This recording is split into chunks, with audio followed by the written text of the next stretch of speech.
Hi everyone, कैसे हो आप सभी लोग।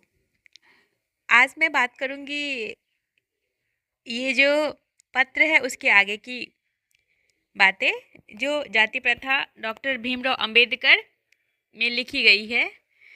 तो मैं कहूँगी कि आप जितने भी लोग मेरे चैनल पे पहली बार जुड़े हो तो सब्सक्राइब कर दीजिएगा और शेयर कर दीजिएगा, बेल आइकन को प्रेस कर दीजिएगा और जैसे आने वाली वीडियोस के बारे में नोटिफिकेशन आपको मिले। केवल इसीलिए है कि मुझे ऐसे समय पर इतना कठोर परिश्रम करना पड़ा जिससे मेरा स्वास्थ्य सहन नहीं कर सकता था।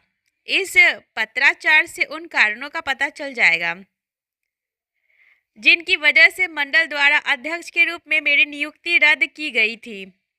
और पाठक यह जानकर स्थिति में होंगे इसका दोष किसको दिया जाना उचित है। मैं समझता हूँ कि यह पहला अवसर है जब भी स्वागत समिति द्वारा किसी अध्यक्ष की नियुक्ति को इसीलिए रद्द किया गया है क्योंकि वह अध्यक्ष के विचार को अनुमोदन नहीं करता, चाहे ऐसा हो या ना हो।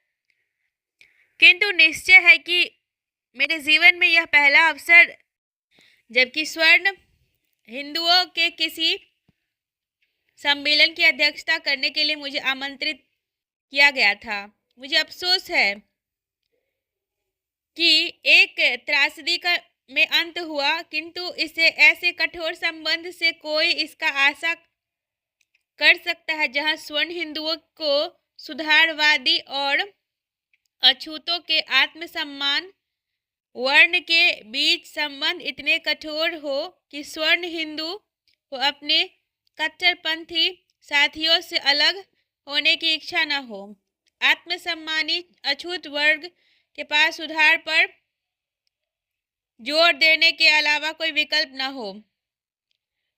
राजगिरी दादर बम्बई 14-15 मई 1936 भीमराव अंबेडकर।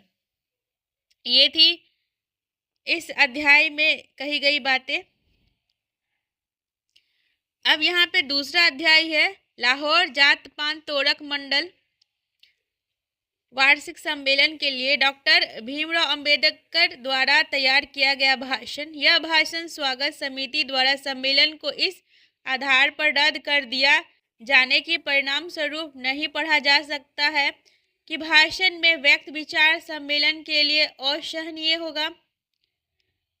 बाबा साहेब अंबेडकर संपूर्ण वाङ्मय मित्रों, मुझे जात पंथ तोड़क मंडल के सदस्यों की स्थिति पर निश्चय ही खेद है,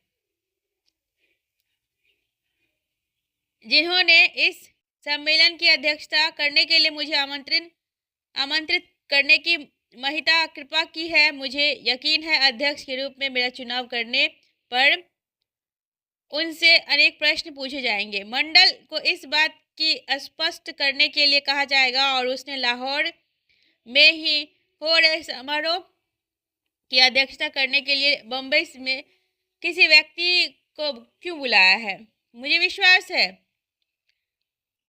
मंडल को इस समारोह की अध्यक्षता करने के लिए मुझसे कहीं अधिक योग्य व्यक्ति आसानी से मिल सकती है।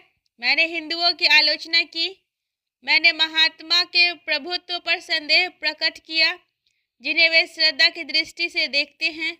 वे मुझसे घृणा करते हैं, उनके लिए मैं उनके बाग का एक सांप के समान हूँ। उसमें संदेह नहीं कि राजनीति मनोवृत्ति के हिंदू इस मंडल से इस बात का स्पष्टीकरण मांगेंगे, इस सम्मानजनक पद के लिए क्यों बुलाया गया। यह एक साहस का काम है।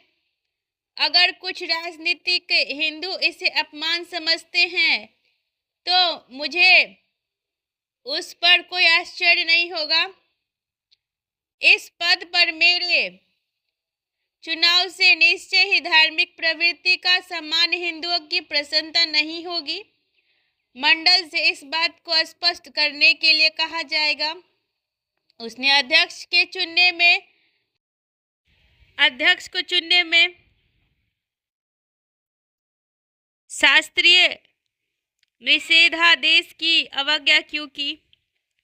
शास्त्रों के अनुसार ब्राह्मण को ही तीनों वर्गों का गुरु नियुक्त किया गया है। वर्णानाम ब्राह्मणो गुरु, यही शास्त्र का निर्देश है। इसीलिए मंडल जानता है कि हिंदू को किससे शिक्षा लेनी चाहिए और किससे नहीं।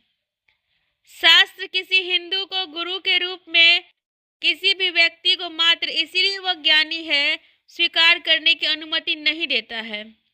यह बात महाराष्ट्र के एक ब्राह्मण संत रामदास ने काफी स्पष्ट कर दी, जिनके बारे में कहा जाता है उन्होंने शिवाजी को हिंदू राज की स्थापना के लिए प्रेरित किया था। रामदास दास बोध नाम की अपनी मराठी काव्य रचना में जो एक सामाजिक राजनीतिक धार्मिक प्रबंध है, हिंदुओं को संबोधित करते हुए पूछते हैं कि हम किसी अत्यंत को इस कारण से अपना गुरु मान सकते हैं, वह एक पंडित है। वह उत्तर देता नहीं। इन प्रश्नों का क्या उत्तर दिया जाए, इस मामले में मैं मंडल को पर छोड़ देता हूँ। मंडल उन कारणों को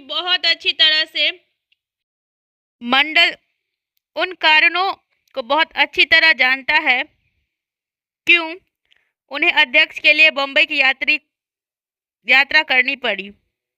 ऐसे व्यक्ति को इसके लिए निर्धारित करना पड़ा जो हिंदुओं को इतना विरोधी हो तथा अपने स्तर को इतना नीचे गिराकर एक अत्यंत अर्थात अछूत के स्वर्ण की सभा में भाषण देने के लिए आमंत्रित करना पड़ा। जहाँ तक मेरा प्रश्न है, मैं कहना चाहूँगा कि मैं इस निमंत्रण को अपनी तथा अपने अनेक अछूत साथियों की इच्छा विरोध स्वीकार किया है। मैं जानता हूँ हिंदू मुझसे उखड़े हुए हैं। मैं जानता हूँ मैं उनके लिए स्वीकार व्यक्ति नहीं हूँ। यह सब जानते हुए मैं जानबूझकर अपने आप को उनसे दूर रखा। मेरी उन्हें कष्ट पहुँचाने की कोई इच्छा नहीं है। मैं अपने ही मंच से अपने ही विचार रखा हूँ। Thank you everyone for listening this beautiful speech by doctor Bhimrao Ambedkar साहब जी। आप लोग से एक अनुग्रह है कि आप सब्सक्राइब करिए, शेयर करिए, बेल आइकन को प्रेस करिए, जिससे आने वाली वीडियोस के बारे में आपको नोटिफिकेशन मिले। और मैं कहती हूँ कि शिक्षा को प्रायोरिटी दीजिए। ज्योतिबाई फूले जी जो प्रथम महिला शिक्षिका जिन्होंने अपना संपूर्ण जीवन शिक्षा के प्रति समर्पित किया। जय भीम, जय अंबेडकर साहब।